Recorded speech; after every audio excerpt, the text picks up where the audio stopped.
Imagine South Central Los Angeles on a Saturday evening in 1968.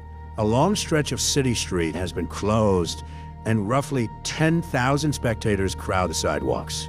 Police officers are everywhere, but they have not arrived to break up the gathering. They're directing traffic, sealing intersections, and helping the event continue safely through the night. At the center of the scene stands an enormous man in military fatigues and a green beret, 6 feet 6 inches tall, close to 300 pounds, and recently returned from Vietnam. Somehow, he has persuaded Los Angeles officials that organized drag racing can do what arrests and patrols have failed to do: reduce gang violence. His name was William Andrew Robinson III, better known as Big Willie. His importance does not come from a record number of trophies or from owning the quickest machine in the country. Although his 556 cubic inch Keith black Hemi-powered Dodge Charger Daytona was spectacular enough to become a legend of its own, Robinson mattered because he recognized a simple truth that many institutions had overlooked: anger, pride, rivalry, and the need to prove oneself do not always disappear when they're suppressed. Give those forces a safer target, however, and they can sometimes be turned away from violence. That idea became the foundation of the Brotherhood of street racers. At its largest, the organization reportedly counted more than 80,000 members spread across 38 states and 9 countries. Its most famous home was a quarter-mile strip on a former Navy airfield between San Pedro and Long Beach. There, people who would normally have regarded one another as enemies, Crips, Bloods, Mexican Mafia members, white supremacists, and teenagers from the suburbs, could appear on the same evening, line up their cars, and settle their rivalry with elapsed times rather than gunfire. Decades later, Dodge honored Robinson with a limited production muscle car. The Los Angeles Times devoted a 7-part investigative podcast to his complicated life. Yet when he died in 2012, his name still occupied only a small corner of American motorsports history. To understand why his work deserves more attention, the story must begin in New Orleans. Robinson was born on September 12, 1942, the oldest of 5 children. He grew up in Louisiana under segregation and learned early that his size guaranteed attention, but not opportunity. By 1960, he hoped to play college football and enrolled at Louisiana State University.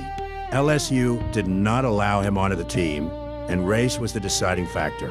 The rejection was followed by something more personal.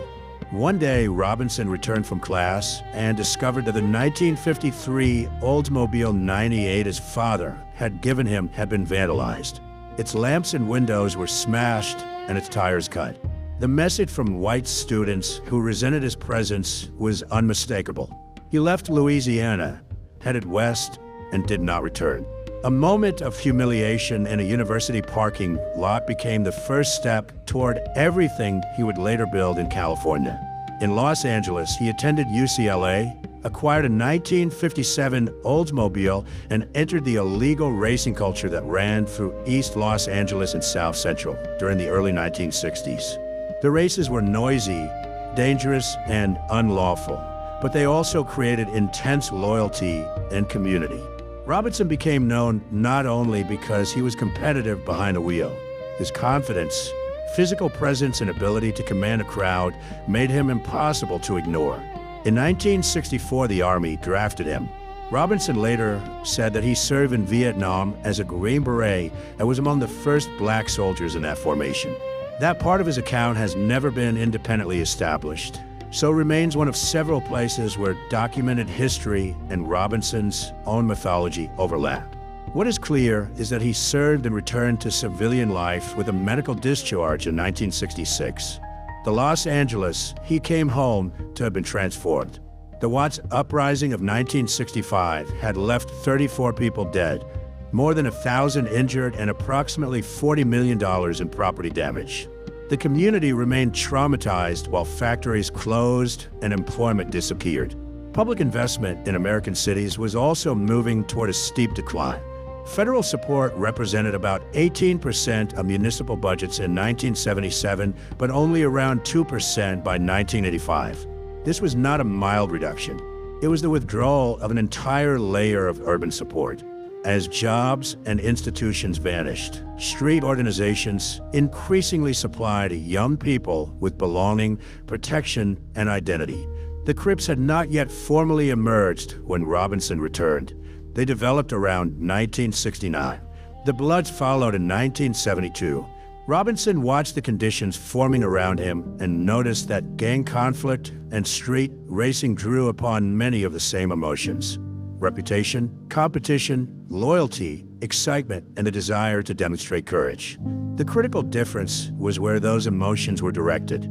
He began organizing informal races in Compton, Inglewood, Watts, and surrounding neighborhoods. Instead of meeting to fight, people were invited to bring cars and compete.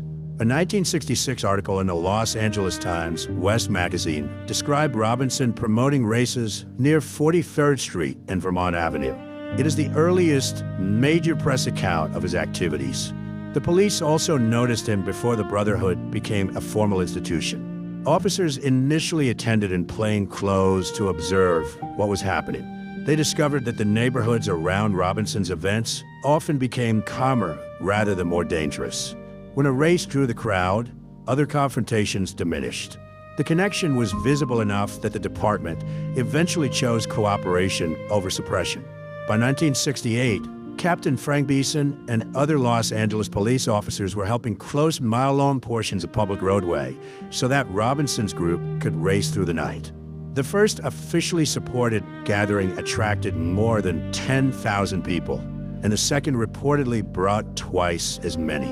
Paul Norwood, later the Brotherhood's executive vice president, explained that the city was tense and police believed racing could give residents a weekend outlet for fear, anger, and frustration.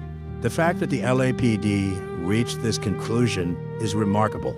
Its relationship with South Central was hardly defined by trust. Yet officers saw a reduction in disorder that was immediate enough to justify blocking intersections for an event they would normally have shut down. Robinson had created something whose effect could be understood without a study or a statistical model. His races also differed sharply from the established Southern California drag racing world. The late 1960s were a golden period for the sport. Lyons Drag Strip had operated in Wilmington since 1955 and was regarded as one of America's great quarter-mile venues. Pomona hosted the Winter Nationals at the Los Angeles County Fairgrounds. San Fernando Drag Strip ran in Pacoima.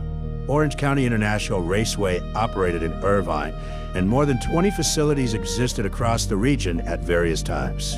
But that network was beginning to shrink. San Fernando closed in 1969. Lyons followed in 1972, and surviving tracks, such as Pomona, were often 30 or 40 miles from South Central. Formal racing also required entry fees, technical classifications, inspections, safety suits, roll cages, and properly prepared competition vehicles. Robinson's audience did not necessarily own purpose-built drag cars or have the money to enter that system. Many arrived in daily drivers, unfinished projects, or whatever machine happened to run. The Brotherhood therefore used its own accessible format. It did not depend on NHRA affiliation or rigid classes. A participant brought a vehicle, passed a basic safety examination, paid roughly $10, and chose an opponent. This open-door policy produced unlikely pairings: ordinary Ford Pintos against Camaros, family sedans beside serious racing machines, and suburban teenagers staging next to experienced street racers. People who might never have exchanged a friendly word elsewhere began talking in the lanes about carburetor jets, final drive ratios, and whether a Chrysler 440 could outperform a Chevrolet 454. Such ordinary automotive arguments accomplished what many official programs could not. They provided common ground across racial, geographic, and gang divisions that Los Angeles had treated as permanent. Robinson strengthened his authority by continuing to race himself. He did not simply stand beside the track and preach restraint. He competed, built cars, and accepted the same risks as everyone else. His most famous machines were three 1969 Dodge Charger Daytonas, vehicles dramatic enough to match his public personality. The Daytona had been created for NASCAR super speedways. Dodge stretched its front with an 18-inch aerodynamic nose and mounted a rear wing nearly 2 feet above the truck.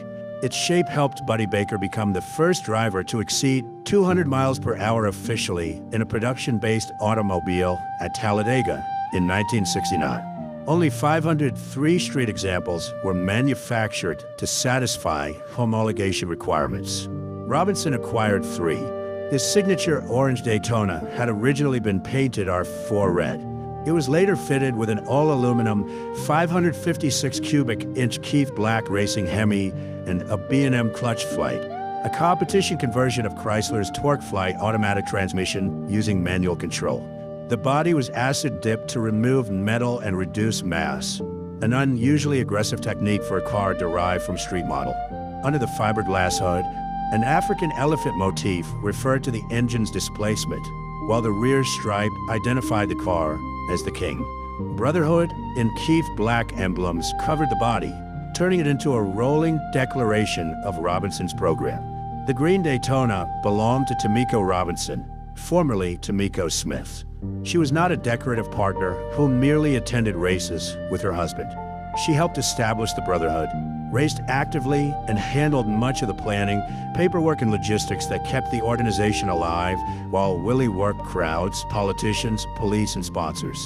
Her car carried the word Queen, matching his King. Their vehicles represented a partnership as much as a racing team. A third, off-white Daytona retained a numbers-matching 440 cubic inch engine and was generally described as a promotional car. Damage around the differential snubber suggested that it may have endured more hard launches than Robinson publicly admitted. Preparing these rare cars at a serious level required important technical relationships. Keith Black Racing Engines, based in South Central Los Angeles, supplied Robinson with the credibility of one of the most respected Hemi builders in the sport. Black's engines powered major Top Fuel and funny car teams. American Racing Equipment also sponsored Robinson and reportedly sold Big Willie posters through the mail, evidence that by the early 1970s his reputation extended far outside the neighborhoods where he began. Police-assisted street closures could not continue indefinitely. The temporary events were eventually prohibited, and Robinson shifted toward a far more difficult objective: establishing a permanent drag strip. He lacked land and substantial money, but he had assembled an unusual coalition of influential supporters. The most significant was Tom Bradley, who became the first black mayor of Los Angeles in 1973.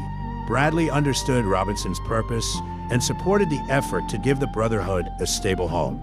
With the mayor's backing and cooperation from the Los Angeles Harbor Commission, Brotherhood Raceway Park opened in 1974 on a decommissioned Navy airfield at Terminal Island, between the ports of Los Angeles and Long Beach. The site was functional rather than glamorous. It offered a quarter-mile concrete course, barriers borrowed from the Long Beach Grand Prix, rent of about $1,000 per month, and the familiar $10 admission after a safety check. When Sports Illustrated visited in 1994, the magazine described broad asphalt, cracked barricades, and a Palomar flag moving in the ocean wind. The roughness was obvious, but so was the fact that the facility did exactly what Robinson needed. Bradley publicly endorsed the track in 1977, arguing that it gave young people both an outlet and a way to develop fellowship. Another powerful supporter was Otis Chandler, publisher of the Los Angeles Times during its most influential period, heir to a wealthy media family and a dedicated automobile collector. Chandler wore Brotherhood apparel, wrote letters on Robinson's behalf, and used his standing to support the program for years. The backing of both the city's mayor and its leading newspaper publisher gave Robinson political leverage that few independent community organizers possessed. By the middle of the 1970s, Terminal Island had become a genuine neutral zone inside one of America's most divided cities. Kenneth Tex Russell, a Brotherhood member, recalled that a visitor could belong to the Ku Klux Klan, the Aryan Nation, the Crips, or the Bloods, but those identities stopped governing behavior in Robinson's presence. Part of that peace came from Robinson's intimidating size and confidence. Another part came from clear rules. Gang colors were forbidden, as were alcohol and drugs.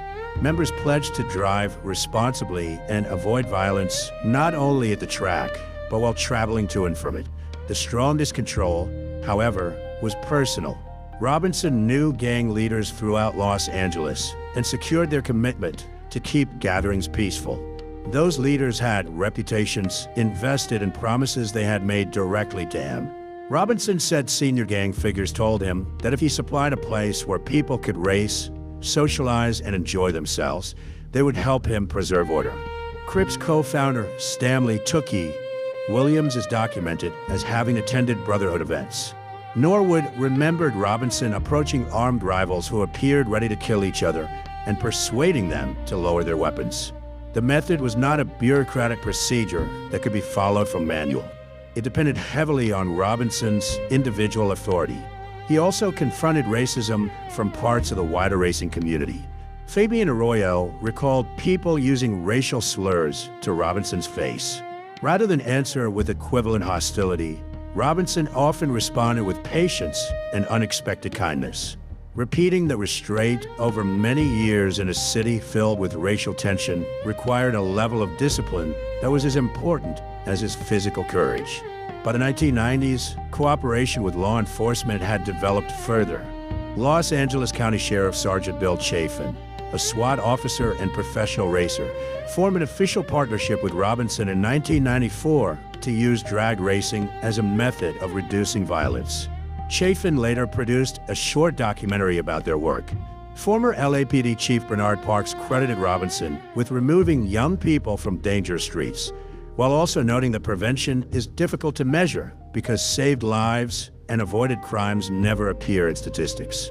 A retired deputy expressed the impact more directly. Officers throughout the region knew that when Willie's track operated, the legal street racing declined because participants finally had somewhere legitimate to go. Police Commission President Steve Sabaroff described Robinson as a community service provider comparable to Big Brothers or the YMCA and called him an exit ramp from the highway leading to prison. That description captures why his achievements remain difficult to categorize. Robinson provided a public benefit without a government contract, a university theory, a conventional budget, or a formal institution behind him.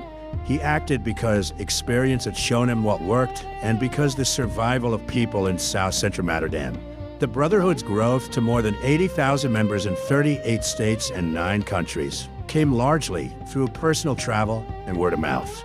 He reportedly brought the concept to Chicago in 1979 and later to New Orleans, carrying no policy report, only a philosophy built around cars and controlled competition. His influence extended into popular culture. Robinson appeared in Monte Hellman's 1971 film Tulane Blacktop, starring James Taylor and War Notes, and the Orange King Daytona can be seen performing a burnout near the beginning. During production, Robinson met Gary Kurtz, later the producer of Star Wars. That connection led to officially authorized Star Wars-themed racing events in 1977 and 1980. Costumed versions of Darth Vader and Boba Fett appeared at Terminal Island alongside Mayor Bradley, Councilman Robert Farrell, racers and gang members, an improbable combination that made perfect sense in Robinson's world. Late in life, he also claimed that he had once been offered the role of Darth Vader. No independent evidence confirms the story, and the Los Angeles Times podcast treats it with skepticism. It illustrates a recurring difficulty in telling his biography. Robinson was a leader, promoter, performer, and gifted storyteller. He deliberately enlarged his own legend. And on some subjects, the border between the documented man and his self-created character is difficult to locate. Even with those complications, his practical approach anticipated methods later formalized in gang intervention programs. Community mobilization, meaningful alternatives, legitimate status, structured competition, and direct intervention by trusted individuals. He applied those principles decades before specialists developed the language for them. Evidence from participants, police, and city officials indicates that the track reduced violence and illegal racing. Yet researchers never conducted a serious systematic study of why the model succeeded or whether it could be reproduced elsewhere. The most thorough examination of Robinson is Larger Than Life, a 7-episode Los Angeles Times podcast launched on July 9th, 2019. Reporter Daniel Miller and a production team behind Dirty John investigated both Robinson's accomplishments and the stories he told about himself.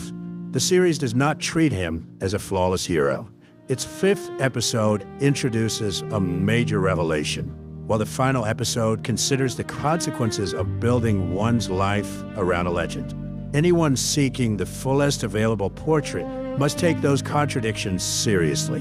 What remains undeniable is that Robinson returned from Vietnam to a city still burning from unrest and realized that the impulse pushing young men toward violence could be redirected into racing. Over almost 30 years, he built a community with limited resources and inconsistent institutional support. At its height, the organization crossed racial boundaries and gang divisions that the city had assumed could never be crossed. His affection for automobiles and his concern for people became parts of the same project. The King Daytona now has a recognized place in automotive history. Brotherhood chapters still exist. Terminal Island, however, is dominated by port operations. The pavement where Crips, Bloods, skinheads, and 16-year-old Honda drivers once gathered on the same night lies beneath decades of freight activity and shipping containers. The track also produced an unexpected motorsports legacy. Brotherhood Raceway Park is frequently identified as an early birthplace of import drag racing. In 1993, 16-year-old Stefan Papadakis arrived with a Honda Civic C and began discovering how much performance could be extracted from a 4-cylinder Japanese engine over a quarter-mile. Along with other pioneers, including Ron Bergenholtz and Javier Gutierrez, he used Terminal Island to develop the techniques and community that became sport compact drag racing. That culture later influenced the Fast and Furious franchise and reshaped worldwide enthusiasm for modified import cars. The movement grew directly from Robinson's insistence that any person and nearly any car should be welcome. Willie and Tomiko had no children. The Brotherhood became their family. Tomiko died on April 29th, 2007, and those close to Robinson believed he never truly recovered. His own health deteriorated sharply. During his final years, he lived in a van parked in Los Angeles. He died at a care facility on May 19, 2012, aged 69. His funeral took place on June 2nd at Faithful Central Bible Church in Inglewood. Mayor James T. but spoke about the rarity of changing even one person's life and told Robinson that he had achieved that distinction. On May 30th, Representative Janice Hahn entered a tribute into the congressional record, describing him as an ambassador of hope and racial unity and as a mediator who helped establish truces among Los Angeles gangs. A decade later, Dodge gave the King Daytona name national recognition. In September 2022, the company announced the 2023 Charger SRT Hellcat Red-Eye King Daytona, the 5th of 7 last call editions marking the end of the Hemi-powered Charger era. Production was limited to 300 vehicles. Each was finished in Go Mango Orange as a reference to Robinson's famous car and rated at 807 horsepower. Dodge Chief Executive Tim Kuniskis presented it as a tribute to a major figure in muscle car culture. The honor was significant. A mainstream American manufacturer attached the identity of a black racer and organizer from South Central Los Angeles to one of its most exclusive performance cars. Yet the formal recognition of his social work remains thin. Despite decades of testimony about reduced street racing, violence prevention, and community cohesion, the Brotherhood model has not generated a substantial academic literature. No major criminology study or policy paper has examined the program in depth. Praise came from mayors, police chiefs, participants, and an automobile company rather than from researchers who could have tested whether its mechanisms were transferable. Brotherhood Raceway Park itself never enjoyed a stable existence. After opening in 1974, it closed and returned repeatedly, reportedly 11 times during a 20-year struggle with the Harbor Commission. Each change in municipal leadership or commission membership forced Robinson to rebuild political support. He demonstrated outside City Hall, filled harbor meetings with allies, and repeatedly defended the value of the Strip. The 1992 Los Angeles uprising, which killed 63 people and caused more than $1 billion in damage, again exposed the city's inability to control racial conflict. Police officials returned to Robinson for assistance, and Mayor Richard Riordan supported a renewed permit. The track reopened in 1993. 2 years later, however, it closed for the final time when Terminal Island was converted for coal handling and container operations. Donald Gallas continued the campaign after Robinson's death through an effort known as Project Street Legal, seeking either the return of the Strip or a comparable replacement. That effort has not secured a permanent successor. An honest account must also address safety. The Brotherhood's low-cost, unsanctioned structure made racing accessible, but limited infrastructure and the absence of a governing body's oversight created genuine risks. A 1989 California appellate case, National and International Brotherhood of Street Racers versus Superior Court, arose from a 1984 accident in which a top fuel dragster launched in reverse and struck nearby shipping containers, leaving the driver with catastrophic injuries. The Harbor Commission later recorded at least 8 separate incidents between November 1994 and January in 1995. The same come-as-you-are philosophy that opened the gates to people excluded from formal drag racing also restricted the track's ability to provide professional safety standards. Both realities belong in the story. Brotherhood Raceway Park was imperfect, improvised, and sometimes dangerous. It was also a rare place where people trained to regard each other as enemies repeatedly chose to race instead of fight. Big Willie's legacy, therefore, cannot be reduced to a spectacular orange Dodge, a collection of colorful stories, or a vanished strip of pavement. His deeper achievement was the creation of a social space in which competition became a substitute for violence and automotive culture became a language shared across hostile communities. The institution was unstable and its founder was complicated, but for thousands of people it offered a different road, one that did not automatically end in a hospital, a prison, or a grave.